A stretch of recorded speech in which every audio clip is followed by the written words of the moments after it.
অভিনেত্রী ও সঙ্গীতশিল্পী মেহের আফরোজ শাওন অভিনয় জগতে দেখা না গেলেও সামাজিক যোগাযোগ মাধ্যমে বেশ সরব থাকতে দেখা যায় তাকে, হোক ছবিচঙ্কন কিংবা রাজনীতি। এবার মুজিব সিনেমায় শেখ ফজিলাতুন্নেসা চরিত্রে অভিনয় করা অভিনেত্রী নুসরাত ইমরোজ তিশাকে উদ্দেশ্য করে পোস্ট করলেন শাওন।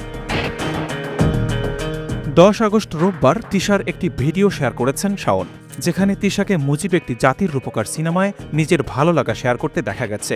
এছাড়াও শেখ হাসিনা সহ আওয়ামী লীগের নেতৃবৃন্দের সঙ্গে তিশার বেশ কিছু ছবি সেই ভিডিওতে দেখানো হয়েছে। ভিডিওটি শেয়ার করে শাওন লিখেছেন, এই মেয়েটাকে ছোটবেলা থেকে চিনতাম।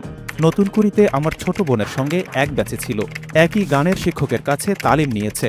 আমার বোন আমাকে আপনি ডাকে, এই চটপটে মেয়েটাও আপনি ডাকত, আর আমিও তাকে আমার বোনের মতোই দেখতাম।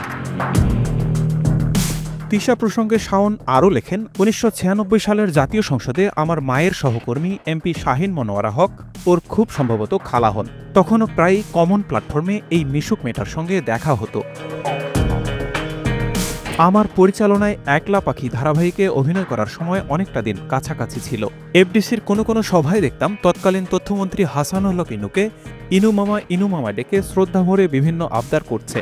মন্ত্রী মহোদয় মেয়েটাকে বেশ স্নেহ করতেন।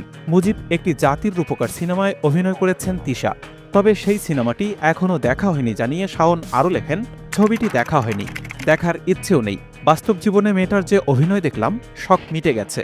সবশেষে হ্যাশট্যাগ দিয়ে তিশার উদ্দেশ্যে শাওন লেখেন, নাটক কম করো প্রিয়। উল্লেখ্য, মুজিব একটি জাতির রূপকার সিনেমায় শেখ মুজিবুর রহমানের স্ত্রী ফজিলাতুন্নেসা মুজিবের চরিত্রে অভিনয় করেন নুসরাত ইমরোজ তিশা। সিনেমাটি মুক্তির পর বিশেষ করে শেখ হাসিনা সরকারের পতনের পর তিশাকে নানা ধরনের সমালোচনার মুখে পড়তে হয়েছিল। 2023 সালে মুক্তিপ্রাপ্ত সিনেমাটি পরিচালনা করেছিলেন ভারতের খ্যাতনামা নির্মাতা শ্যাম বেনেগাল।